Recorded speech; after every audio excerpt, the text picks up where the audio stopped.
All right, today I am going to show you how to make one of my absolute favorite soups. So this is a Cajun crab chowder.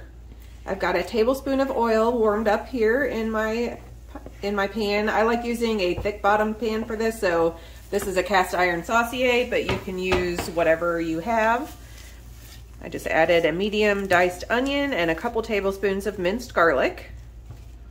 And then I'm going to add about 1.5 cups of frozen corn.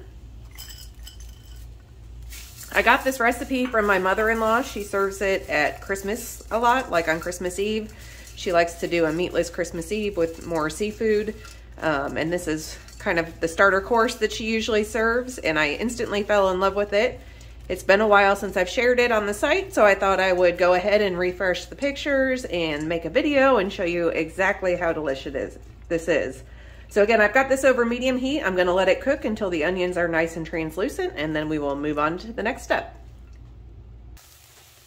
All right, now that our veggies are good and cooked and our onions are nice and translucent, we're gonna go ahead and add a tablespoon of Cajun seasoning.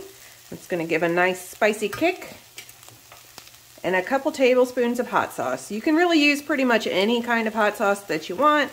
If you want to keep it kind of Cajun, you could use like a Louisiana style, like a Tabasco or something like that. However, if you have a Cholula or Frank's or whatever, that would all work just as well. This is going to give it a nice little like spicy undertone. It's not super spicy, but it does make the chowder really interesting. All right, once we got that cooked in, we're going to add 1/2 cup of flour. We're gonna toss everything in that. Now you wanna go ahead and cook this for a minute or two so that the raw flour flavor gets cooked out, but you don't want it to take on really any color. You don't need this to be a dark roux like in a gumbo or something. You just need it to be cooked out. So I'm gonna let this cook for a minute or two, and then we will move on to the next step. All right, once the flour is cooked down for a couple of minutes, we're gonna go ahead and move on. I'm gonna add a couple of cups of milk here. I did reduce the heat to low. At this point, you don't wanna bring anything to a boil really. You just wanna get it cooked and thickened. So I'm gonna scrape up anything that's stuck to the bottom of the pan a little bit here. Oh my goodness, you guys, this smells amazing already. Now we're gonna add 1 pound of crab. I'm using canned crab today just because it's economical, and since it's getting mixed in, it's perfectly fine. If you wanna buy lump crab or pick your own crab, feel free to do that. So there's a couple of cans. Gonna add a couple of more.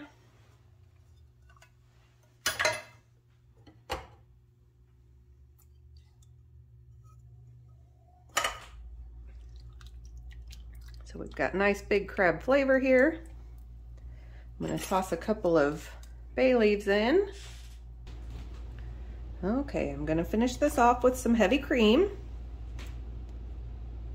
We normally serve this recipe for holidays and celebrations, so we generally go with the heavy cream. If you wanna lighten it up a little bit, you're welcome to use half and half instead. It's just not gonna be quite as thick and creamy, but it'll still taste pretty dang delicious. Okay, so I'm gonna let this simmer over low heat for about 30 minutes. That'll give the flour a chance to thicken up the rest of the chowder and just give the flavors a chance to really come together. And then it'll be time to serve it. But you can tell it looks delicious already.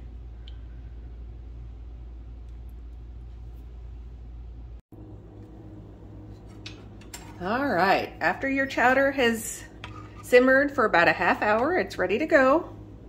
Make sure you get the bay leaves out. And then just serve it up. It's delicious just like this. You could serve it with like oyster crackers. You could put a little bit of extra lump crab meat on top, or you could do a little bit of little more Cajun seasoning or hot sauce on top. But there it is. It's a little bit sweet from the crab, a little bit spicy from the Cajun and the hot sauce, and it is delicious. I hope you give it a try. Thanks for watching. We'll see you next time. Bye.